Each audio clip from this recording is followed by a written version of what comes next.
A História das Ilusões e Loucuras das Massas, Charles Mackay. Este não é um audiobook nem reproduz os pontos de vista e opiniões do autor. Pode conter ilações, comparações ou exemplificações para com a política do dia, cultura ou eventos atuais. O autor foi escritor, poeta e jornalista. Nasceu no Reino Unido e faleceu em 1889, aos 75 anos de idade. Foi influente em seu tempo, chegando a atuar como correspondente de guerra no período da Guerra Civil Americana. Esta obra em questão reflete acerca do que o autor identificou como as loucuras das massas, que apura ser um estado de espírito ou espécie de ansiedade frenética coletiva que se instala e se espalha entre os indivíduos quando optam seguir ou estar em um coletivo de pessoas. Segundo o autor, o sentimento que acomete o indivíduo quando ele está participando de um grupo é diferente de quando está a sós ou num grupo menor e inexpressivo. A turba ou massa exerce uma influência psicológica que afeta o raciocínio ou move as ações em bloco, como um grande monstro desajeitado esbarrando e destruindo tudo por onde passa, mesmo que sem intenção de destruir. Mackay usa os termos epidemias morais e homens imitativos para descrever esse fenômeno, em que uma certa loucura toma as mentes das pessoas quando elas estão imersas num coletivo qualquer e as fazem ser guiadas por uma paixão ou estado emocional que resulta quase sempre em ações imprudentes e não pensadas com cautela e parcimônia. Mas não é só nesse sentido que a influência das massas age sobre as pessoas.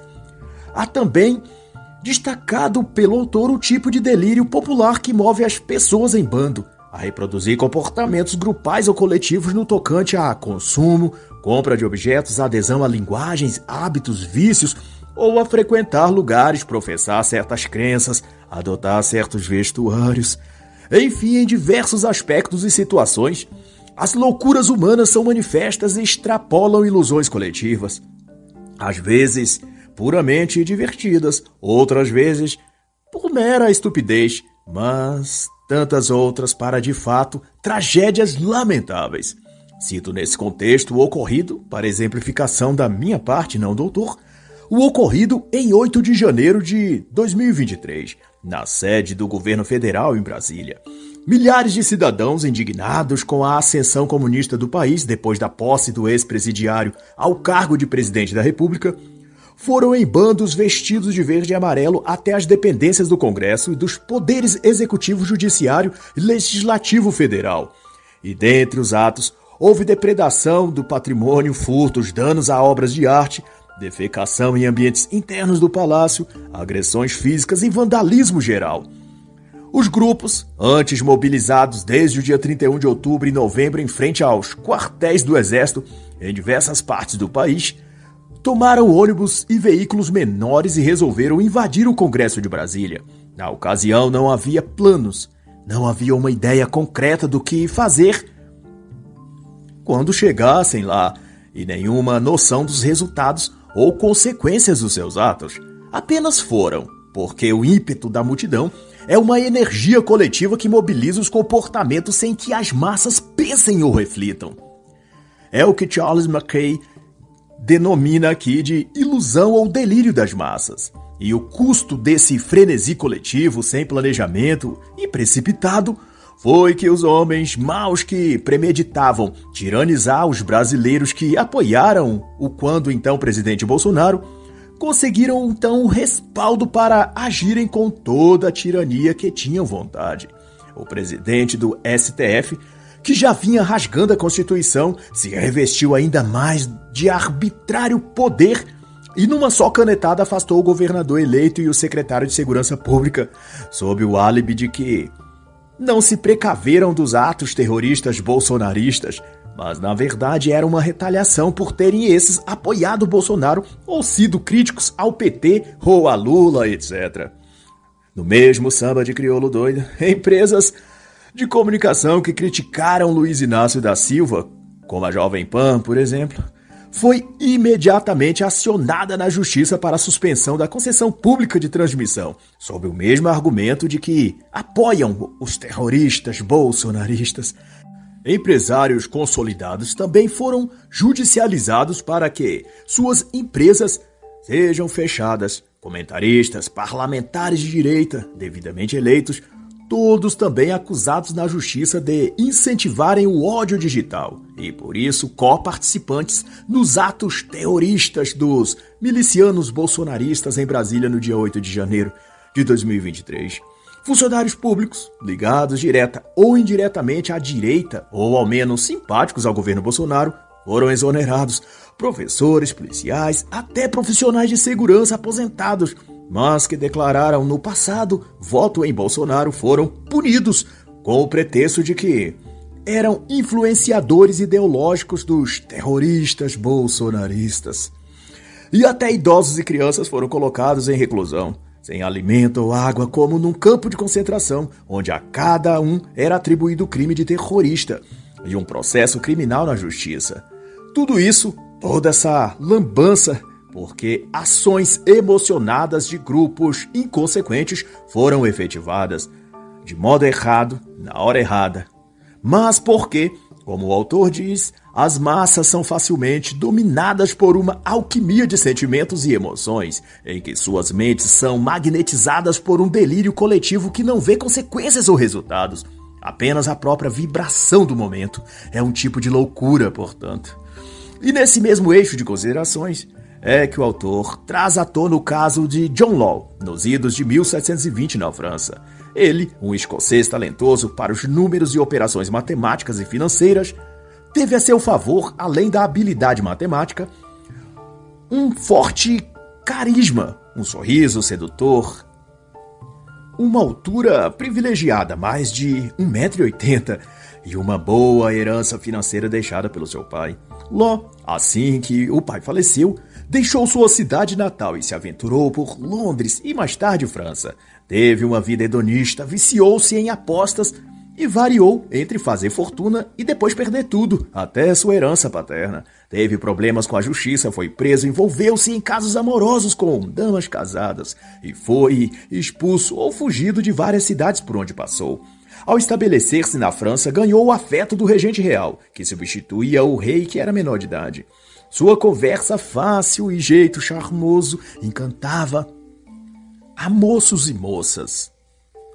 E logo ele ganhou acesso à alta corte aristocrática. Com a entrada nos altos círculos, ele angariou cada vez mais favores e entre trapaças e sorte nos jogos ganhou dinheiro novamente e os corações de muitas jovens sonhadoras. Sua jogada mais célebre foi criar um banco de títulos que logo esquematizou de converter a moeda local em papéis de dívida. O ouro e prata tornaram-se o lastro depositado no banco de John Law, enquanto seus papéis de títulos davam aceite público de que o proprietário desses papéis tinham de fato ouro ou prata depositados no banco. Law ganhava juros à medida que havia mais papéis circulando do que depósito em ouro e prata, e cada vez mais papéis valiam menos que seus correspondentes em ouro no banco, e mais papéis eram então produzidos.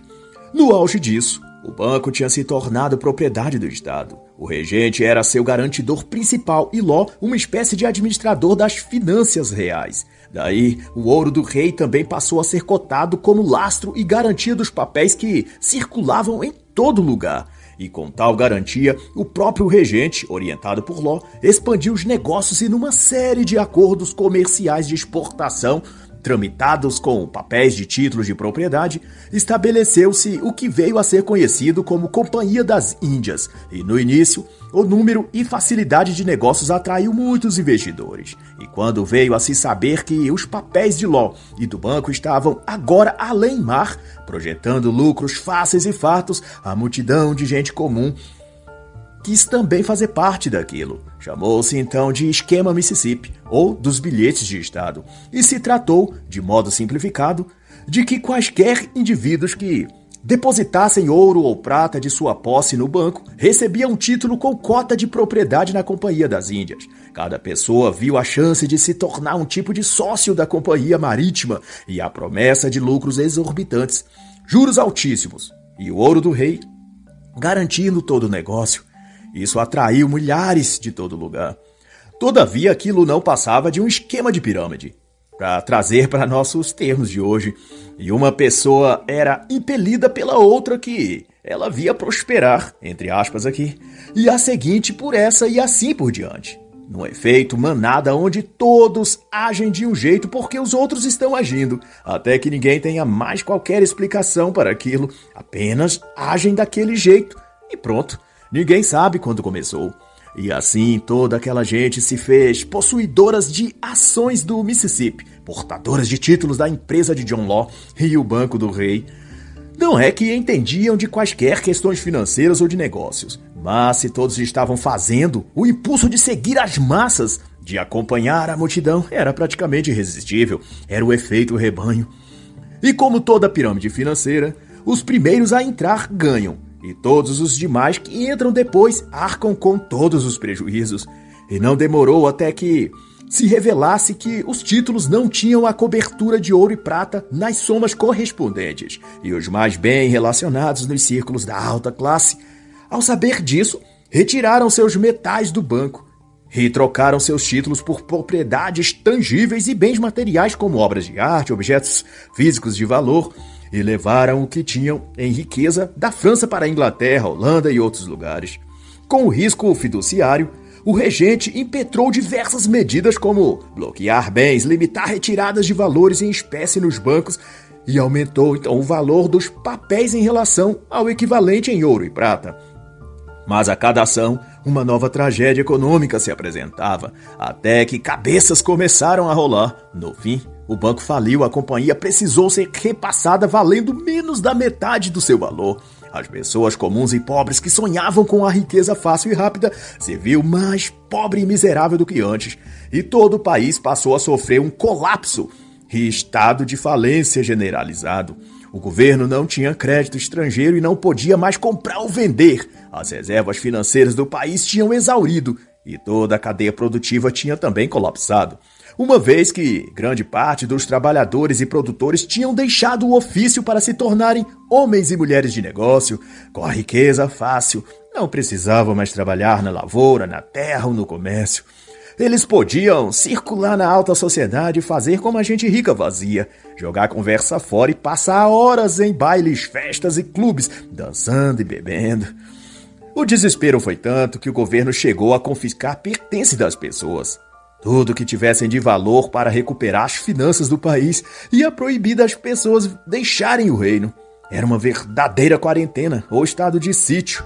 Pessoas foram incentivadas pelo governo a vigiar e a denunciar seus vizinhos que tivessem quaisquer bens úteis ao Estado, sob a promessa do pagamento de um benefício qualquer. Ninguém confiava mais em ninguém. Assassinatos eram frequentes, roubos, assaltos à plena luz do dia. E quem se achasse em posse de algo de valor monetário que tivesse escondido, uma joia de família, uma roupa cara, um maquinário ou coisa assim, era condenada à pena de morte. Ló fugiu para Veneza. A essa altura estava novamente pobre, seu vício no jogo e os prazeres nunca lhe deixaram prosperar por muito tempo, embora em toda essa trama ele tivesse se tornado rico e influente. Mas, porém, o vício e o desapego às coisas materiais iam sempre consumindo tudo.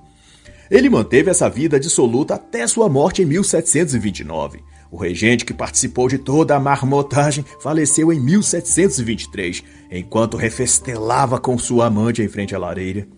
Outros foram presos ou decapitados. William Law, irmão de John Law e sócio dele nos esquemas de Mississippi, ficou preso por 15 meses, depois solto. Mudou de nome, constituiu família e continuou a viver na França. E o povo, as massas, continuaram miseráveis nos bolsos e na mentalidade, e prontos para cair em qualquer outro desses movimentos coletivos ou loucura das massas, como se refere aqui o autor. E bem nesse mesmo clima de euforia coletiva ou de efeito manada, ao passo que a Companhia das Índias e o esquema de Mississippi davam curso na França, a Inglaterra resolveu também seguir a manada e adotou uma jogada similar à chamada Companhia dos Mares do Sul, que a princípio fora fundada em 1711 e aos poucos incorporando negócios em tabaco, seda e artigos gerais que pudessem ser exportados para as terras do Chile, Peru, México, controlados então pelo governo espanhol. Gradativamente também se obteve concessões em pontos nesses lugares da América do Sul, principalmente para comercializar bens e produtos por ouro e metais preciosos que haviam nessas colônias. Até que por volta de 1720, embalados pelo frenesi da loucura francesa nos esquemas de John Law, os ingleses, por meio de seu parlamento, seguiu o rebanho francês e se deixou contagiar pela aparência de dinheiro fácil e riqueza. E de uma companhia comercial, transformou a empresa dos Mares do Sul numa corporação monetária, e suas ações ou papéis concedidas a crédito à semelhança do que John Law fez no Banco da França. Em palavras simples, os trabalhadores do comércio e da indústria seriam cooptados psicologicamente a dar para a empresa, para o banco ou até para o governo os frutos reais e materiais de seu trabalho, por uma perspectiva de riqueza imaginária no futuro. No fim, o que se estava fomentando era criar um lastro especulativo para fiduciar o papel moeda ou títulos de ações da Companhia Mares do Sul, e com isso favorecer uma escalada da aquisição desses papéis sob a promessa de juros e dividendos que ao final geram apenas uma bolha, que enriquece a poucos e empobrece a muitos. E assim que estoura essa bolha, sobram miséria e prejuízo para os que ficaram nela até o fim.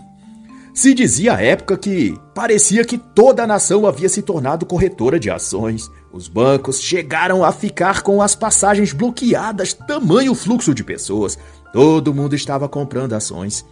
Todas as camadas da sociedade queriam ficar ricas da noite para o dia. E o valor delas ia aumentando, embora não houvesse lastro. Era tudo especulativo. Mas à medida que uma pessoa falava com outra, e essa para outra, tudo ia parecendo vantajoso, e a bolha crescia. E quanto mais a Companhia Mares do Sul especulava sobre um novo porto no Chile ou Peru que o governo espanhol concederia, etc., embora sem lastro de verdade, as assinaturas e títulos subiam de valor, e as massas celebravam num delírio coletivo a multiplicação de suas riquezas. Embora sua riqueza era apenas papel impresso com um timbre do banco, se corressem ao banco para tirar seu ouro ou prata em espécie, sairia de lá sem nada, porque nada tinha de substancial nos estoques. Eram apenas números num livro de registros. Tal era a ânsia frenética dessas pessoas, escreve o autor, querendo ganhar com especulação de fundos, que em poucas horas de abrir o livro de registros para documentar a compra e venda das ações da Mares do Sul, 1,5 milhão de assinaturas foram subscritas.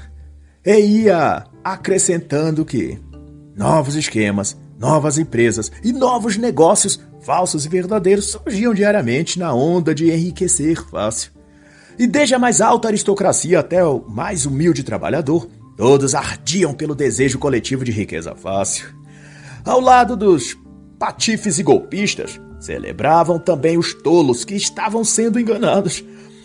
Os que os unia nessa ilusória harmonia era a ganância de ambos para obter ganhos sem medida, de modo fácil e rápido. O Duque de Bridgewater iniciou um esquema para melhorar Londres. O Duque de Candles tinha algo similar para Westminster.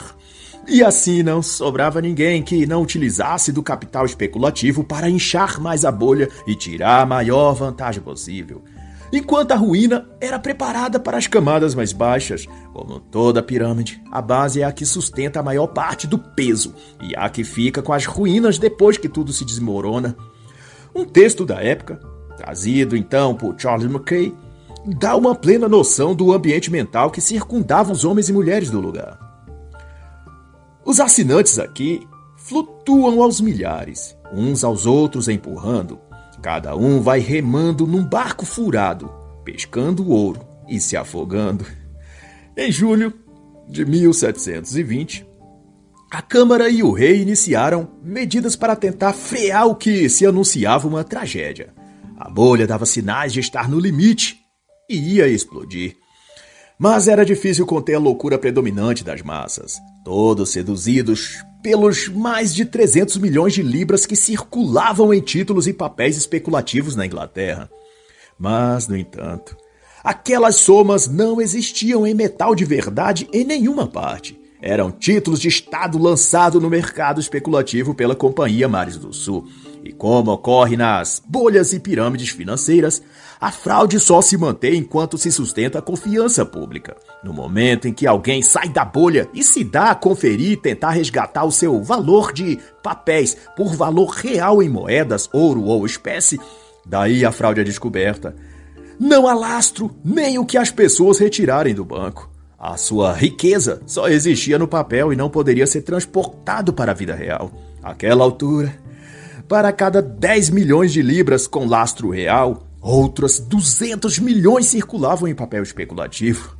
E como não podia deixar de ser, a grande massa de pessoas foram seduzidas e reduzidas à mendicância, completamente falidas, depois que se anunciou que era tudo fraude, ilusão e ardis de golpistas para lucrar com a boa-fé das pessoas. E as multidões, que tomadas pela paixão e emoção coletiva, sonhou em ficarem ricas, acabaram em total falência. A maioria nunca se recuperou. E se há o que aprender disso, é que as massas ignoram os riscos e consequências de seus atos, porque se apoiam não na razão e no cálculo de previsibilidade, mas na pura emoção, naquele sentimento contagiante que faz a todos se sentirem parte de alguma coisa importante e dá a eles algum tipo de senso de sentido e propósito. De repente, no meio da multidão, ela para de se sentir estranha e incompreendida. Sua vida deixa de parecer enfadonha e tediosa e ela é tomada por uma emoção forte e vibrante.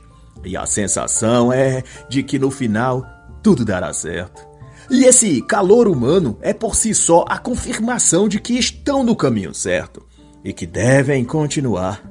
Mas, não obstante, aquilo tudo nada mais é que isso, um devaneio coletivo, uma loucura delirante, cujo resultado é sempre ações e decisões imprudentes. E como todo delírio conduz sempre a infortúnios dos quais todos se arrependem depois. Nesse arremedo, a Câmara dos Comuns puniu os diretores e a tesouraria da empresa Mares do Sul por crimes e fraudes contra o crédito público, sentenciando-os ao confisco de seus bens. O povo foi despertado de seu transe coletivo, e a ilusão e loucura das massas colocada em hibernação até que outro lampejo de histeria coletiva viesse à tona e tomasse outra vez a consciência delas. E Charles Mackay cita então outro caso decorrido desse sentimento grupal de imitação de comportamento, num evento na Europa que ele chama de tulipomania. O caso em questão se deu que a flor de tulipa, uma planta comum e sem nenhuma característica ou utilidade especial, tornara-se de repente a personagem mais célebre dos círculos sociais europeus. No início, soube-se que alguns ricos da Alemanha e Holanda cultivavam o hábito de trazer de longe a planta, para que decorasse seus aposentos e admirasse a suposta beleza da flor. Não demorou até que poetas começassem a escrever versos romantizados sobre a beleza mística e oculta da tulipa, que na verdade era absolutamente comum. Suas pétalas eram pálidas, frágeis e as folhas de cor verde, tão comum a tantas demais plantas e vegetais. Mas ela foi tomando espaço na consciência das pessoas e logo os comerciantes adornaram as plantas com histórias sensacionalistas para vender o novo produto em potencial. Ouvia-se que reis antigos enfeitavam com elas os seus castelos e, por incrível que pareça, quanto mais frágil era a espécie de tulipa, mais valor era dado a elas. Dizia-se que eram símbolos do amor de uma alma bondosa e pura por um ente ou uma pessoa doente qualquer. Um certo comerciante pagou metade de sua fortuna por uma tulipa. E nesse boato se fez com que o comércio de tulipas se tornasse o novo boom de negócios. E em 1635, o valor de uma flor de tulipa valia mais que ouro. O preço de 40 raízes de tulipa poderia custar até uma verdadeira fortuna. Especulava-se daí sobre uma ou outra espécie de tulipa rara, e a cada momento uma nova e mais rara espécie surgia. Em Amsterdã, chegou-se a pagar 4.600 florins, uma carruagem nova, 2 cavalos e um conjunto completo de arreios numa única flor de tulipa. Tinha início então a bolha da tulipa, ou tulipamania, e as massas, como sempre, foram na onda. Deu-se o novo delírio coletivo. Houve quem pagasse por uma raiz de tulipa da espécie vice-rei 8 porcos, 12 ovelhas, 2 barris de vinho, 4 tonéis de cerveja, 2 tonéis de manteiga. O valor especulativo de uma flor de tulipa chegou a ser tão alto que poderia se pagar um ano de serviços de uma tripulação de um navio. Os negociantes de tulipa especularam. A população tentava todos também comercializar tulipas e todos imaginavam que ficariam ricos.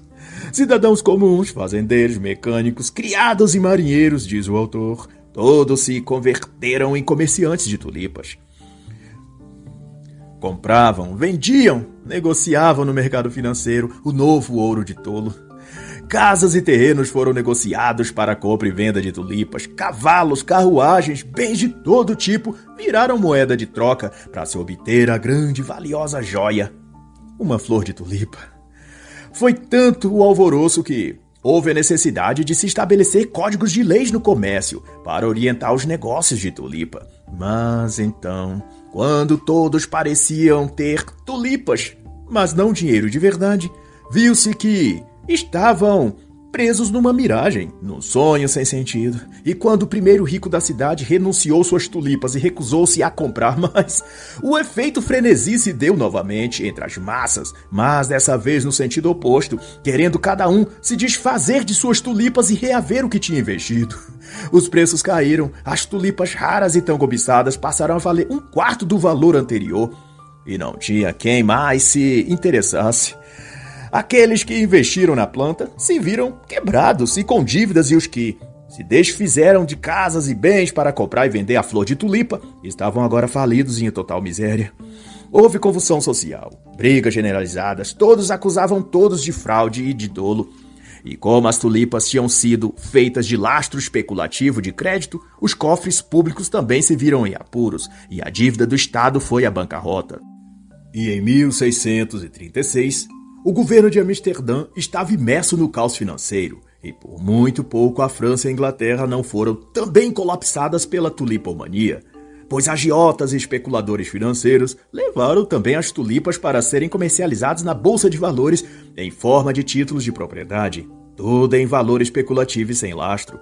Mas ainda que tenha gerado uma valorização do produto, o marketing não obteve o efeito febril que houve na Holanda.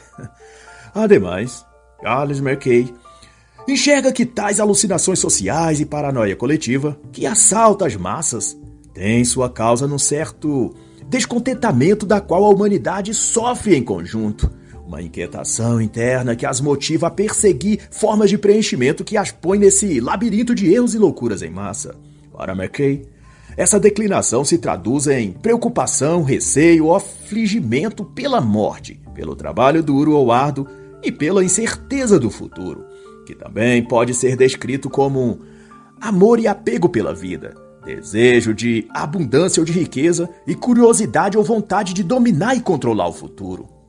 E exatamente essa ansiedade em seu espírito causa a inquietude constante que lhe consome a alma e a mente.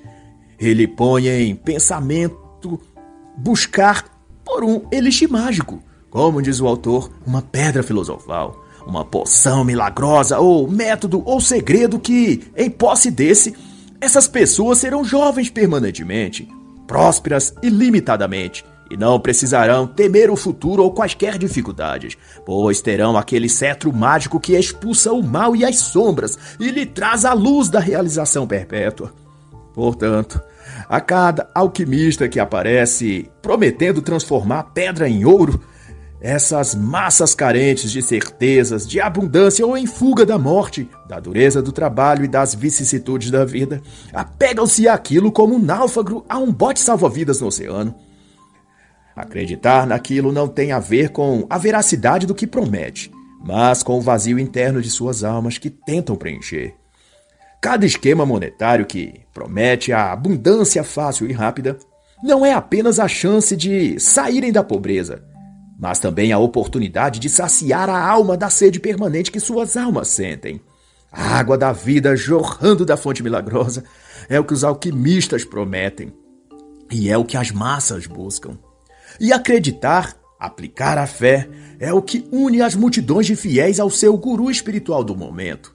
É por isso que todas as bolhas, pirâmides ou transações financeiras fraudulentas precisam de um mesmo elemento que tentam fomentar a todo custo nas massas, algo que chamam de fé pública ou de confiança pública. E é por isso mesmo também que todo trapaceiro de negócios como John Law no esquema do Mississippi, Robert Hawley na bolha dos mares do sul ou os especuladores da bolha da tulipas, que venderam uma flor a $20 mil, se comparado aos dias atuais, todos eles são espécies de magos, alquimistas modernos que enfeitiçam as mentes populares com seus encantamentos e truques, baseados na fé que as pessoas depositam naquilo que veem e escutam. Dessa fé pública são geradas as especulações que ultrapassam quaisquer limites da lógica e sanidade, mas que, uma vez tomados pela euforia coletiva, as massas não percebem o golpe até que seja tarde demais. Esses encantadores de serpente ou feiticeiros da modernidade não atuam apenas nas finanças, mas também na política, no sistema educacional, atuam na cultura vendendo ilusões de que a família tradicional, a fé cristã ou o tal patriarcado e heteronormatividade, como eles dizem, são os grandes males da sociedade e que precisam ser destruídos para que o paraíso na terra seja construído. Faço, contudo, saber que essas ponderações são minhas e não do autor. É uma digressão que estendo a partir do contexto de encantamento público e alquimia social que Charles Mackay discorre quanto à questão do arrebatamento das ideias que os personagens que ele cita provocaram nas massas, mas mantendo ele a reflexão nas questões monetárias e comerciais. Afinal, ele escreveu por volta de 1841 e na época não havia a incidência do comunismo solapando as consciências, ou muito menos as questões de gênero, teoria queer e nem a guerra anticristã ocidental, nem contra a masculinidade. Mas assim reflito eu que é da fé pública que as massas oferecem a esses encantadores políticos, financeiros ou religiosos ou sociais, Judith Butler, Fernando Henrique Cardoso, Luiz Inácio da Silva, Karl Marx, Bill Gates, Klaus Schwab, Marina Silva, René Kivitz, Bergoglio, o Papa. São inúmeros e em todas as esferas que os alquimistas das palavras juram poder transformar pó em ouro. Ou, como é conhecido nos meios esotéricos, uma nova ordem a partir do caos. A nova cidade a partir das cinzas da antiga civilização ocidental que eles premeditam destruir. E como animais em bando, as multidões aplicam a crença neles e no que eles dizem e cada um com sua porção de lama nas mãos esperam na fila a sua vez de receber o toque mágico que enfeitiçará sua mente para que ao olhar esterco ele veja ouro, ao olhar a merda veja um banquete. E não é exatamente assim que a mídia enxerga? Olha para a Venezuela e diz que é uma democracia. Vê a Argentina com inflação galopante e diz que a economia de lá vai bem. Observa a China e chama de modelo de país para o Brasil. São feiticeiros e alquimistas. E aqueles que os seguem e dão crédito às suas palavras estão igualmente enfeitiçados pela estupidez. De todo modo, para Charles Mackay, a loucura das multidões depende do poder de persuasão que os alquimistas provocam nelas. E esses baseiam-se sempre nas carências, expectativas, anseios ou medos que elas têm. Desejo e ambição de riqueza, medo da morte ou do futuro, medo de encarar a velhice. Tudo isso dá aos encantadores a munição para que eles atuem nas mentes, prometendo aquilo mesmo que as pessoas buscam. A juventude eterna, a vida farta e hedonista, a vida de deleite sem precisar trabalhar, etc. E daí são capturadas e lançadas numa rede de ilusões coletivas, onde se promete muito, mas se obtém muito pouco. E enquanto durar a crença, o esquema continua. Por isso, é um processo de alquimia mental que os espertalhões ou gurus das finanças, os coaches financeiros ou de desenvolvimento, fazem para manter a fé e confiança do público naquilo tudo que eles oferecem, sem nunca se concluir de fato. E quando as pessoas começam a acordar do sono coletivo, esses mestres do disfarce usam algum truque novo e induzem as massas a um outro ciclo de sonolência mental.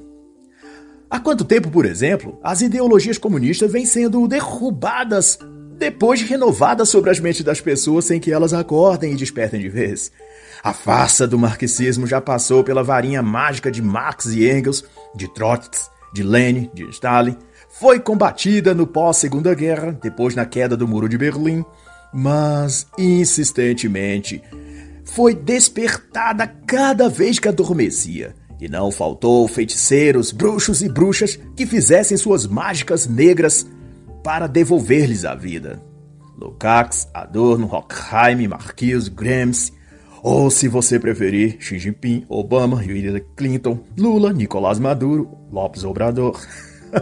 Nunca faltou na história picaretas e maus caráter para soprar o fôlego de vida no monstro do socialismo, assim como nunca faltou quem estivesse disposto a acreditar nesses ideais ultrapassados de riqueza fácil sem trabalho, de poção da juventude, de previsão do futuro, ou como é o caso do comunismo, do paraíso na terra, onde reinará a paz, a fraternidade, a igualdade, a justiça social, blá blá blá blá. Em 1720, no caso da Companhia das Índias Orientais, ou esquema de Mississippi de John Law, o alquimista e encantador de multidões da época em Paris foi posto à prova quanto ao que prometia sobre ouro, riquezas e prosperidade. E vendo o povo começando a sair do transe hipnótico coletivo, agitou então sua varinha mágica no ar e tirou da cartola um novo truque, um novo elixir de adormecimento. Contratou centenas de mendigos e equipou-os de pás e picaretas e os fez desfilar pelas ruas de Paris simulando que eram trabalhadores em rumo às fontes de ouro recém-descobertas da Louisiana, na América do Norte. Eles eram os próximos ricos parisienses e o povo gostou do que viu e reabasteceu-se de fé nos tais títulos públicos que Law dizia serem o caminho fácil para o futuro de riqueza e de prosperidade. Todos caíram no sono outra vez. Em 2003, a boiada brasileira, incluindo eu, caímos no toque do berrante do alquimista de 9 dedos que soprou em nossos corações a falácia de que a esperança venceu o medo.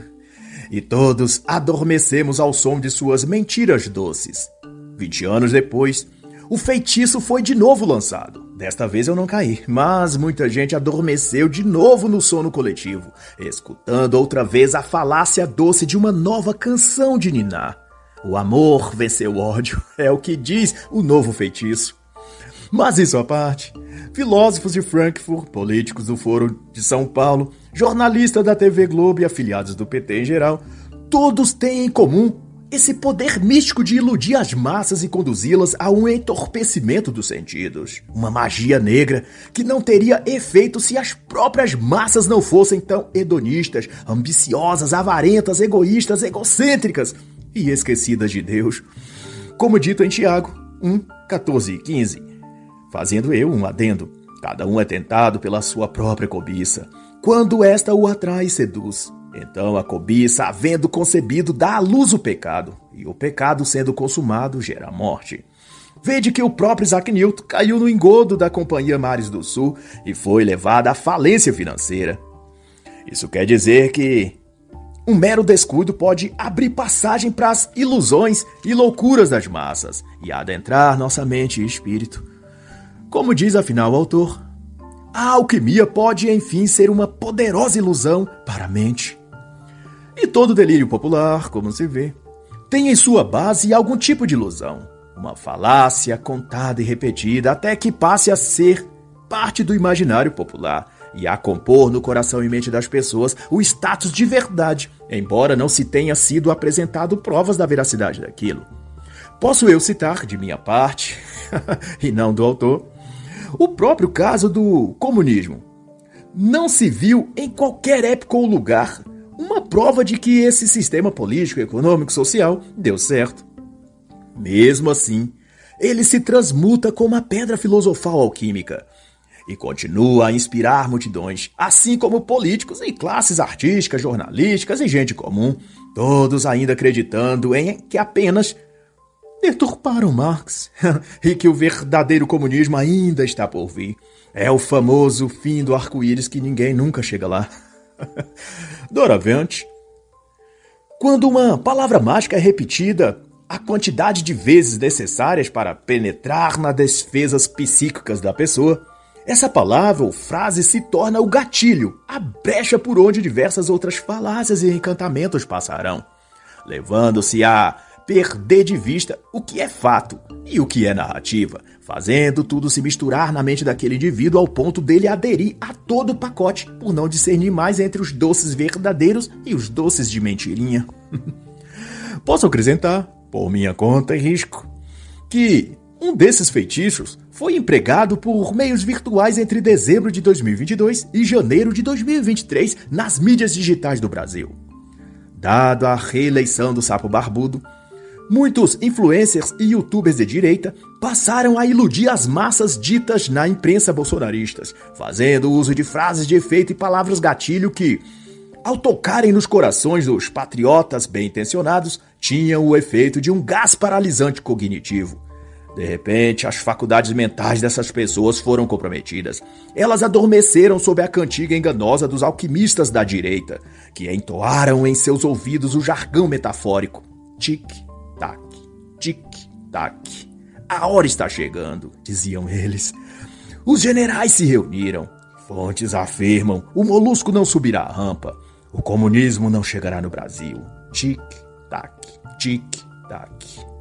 E debaixo desse fogo branco, para usar um termo próprio da magia cabalística, que quer dizer uma força indireta que permeia ou influencia a vontade, as massas de direita foram fascinadas e, num delírio coletivo, acreditaram que a posse do dragão de 9 dedos não se daria. Os cavaleiros brancos do exército brasileiro protegeriam o castelo do rei Bolsonaro, e o reino de Brasília Encantada viveria 1000 anos de paz, de prosperidade e justiça. Tic-tac, tic-tac. E o povo saiu da porta dos quartéis e marcharam até o Palácio de Brasília. Atrás deles, a corte da Távola Redonda mexia seu caldeirão digital e, seguros em suas torres virtuais bem longe de Brasília, disparava seus sortilégios hipnóticos e magnetizavam as massas que, sem cultura literária, discernimento do cenário ou armas intelectuais, viraram fantoches psíquicos. Tic-tac. E eles subiram a rampa do Planalto, invadiram o castelo, defecaram no trono do rei e gritaram: "O Brasil é nosso! Isso aqui não será comunista! Nossa bandeira jamais será vermelha!" Mas o tic-tac parou. O relógio era só uma miragem. Os alquimistas eram feiticeiros de 5ª categoria e o encantamento acabou. O povo acordou do seu transe coletivo. Como resultado, milhares foram detidos e indiciados por crime de terrorismo. Velhos se aglutinaram confinados num galpão. Houve convalescidos que sofreu ataque cardíaco e morreu na confusão. Veículos foram apreendidos e multados. Apoiadores do antigo rei foram punidos com prisão e censura. E os chacais, os répteis e a fauna obscura da floresta aplaudiu e zombou da multidão de zumbis da direita e dos seus flautistas mágicos que, após o desfecho trágico da aventura da direita, jogaram fora seus trajes de alquimistas, esconderam suas varinhas mágicas e sua cartola de mágico. E o tic-tac voltou a ser apenas uma balinha colorida para crianças vendidas no comércio. E aqui, dado o contexto, trago a história que o próprio autor relata no capítulo chamado Os Alquimistas. Espero que entendam a analogia. Havia um alquimista chamado Bernard de Treves. Além de filósofo, era exímio praticante de diversas artes e ciências. Seus talentos tornou seu nome conhecido, e aonde ele ia, as massas lhe pediam conselhos e o seguia. Como todo alquimista, ele buscava a transmutação em ouro de toda substância que achasse oportuna. Quanto mais inferior fosse o produto, mais sublime seria a transmutação. Ele então trabalhou ao longo de seus 85 anos com chumbo, mercúrio, sal, além do álcool e destilação do vinho, tentando sempre operar uma transformação nos objetos brutos que lhes vinha à mão. Chegando ele então a trabalhar com os excrementos humanos e de animais, na suposição de que haviam substâncias ali muito promissoras para um processo alquímico. Bom, se fossem nossos dias, não lhe faltaria matéria-prima. Há muitas fezes na direita e na esquerda com a qual ele poderia trabalhar em seus experimentos. Bernard viajou por Itália, Alemanha, Espanha, França, conhecendo outros alquimistas e tentando novos procedimentos para transformar merda em coisa útil. Não sabendo ele que era isso tão difícil quanto transformar um comunista em um ser pensante. Mas ele era perseverante e trabalhou com cascas de ovos, cobras, águas do mar e até vinagre. Mas não obstante essa predileção por coisas inúteis, ele era seguido aonde ia por uma massa de gente tão inócua quanto as coisas e substâncias que ele usava em suas experiências no laboratório. Mas também no laboratório social da vida pública e sociedade, ele era conduzido a lidar com mentes de cobras, sagazes, oportunistas e aproveitadoras, e com pessoas de cabeça de ovo, vazias e desprovidas de ideias próprias, e ainda com alcoólatras, bêbados, viciados ou hedonistas em geral.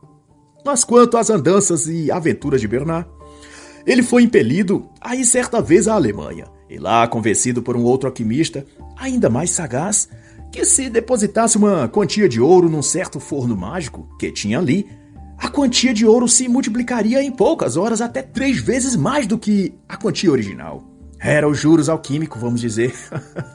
Ao fim, esperaram ele e os outros alquimistas que estavam ali por alguns dias, mas o tal ouro não apareceu. Não apenas não multiplicou, como também foi tão purificado que sumiu, evaporou-se.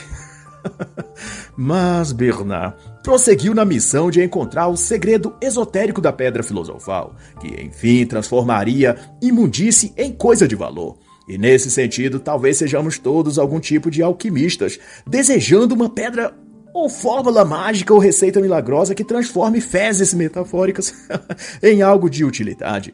Não é isso que corresponde a querer transformar brasileiros em leitores de livros? Transformar políticos em gente honesta, fazer esquerdistas se tornarem patriotas, ou os comunistas respeitarem a família, o cristianismo, a heterossexualidade. Tudo isso talvez seja a nossa jornada de alquimistas, querendo o que parece impossível, mas se recusando a desistir da busca, porque a própria busca é o que dá significado à nossa vida, que às vezes também parece só um monte de merda.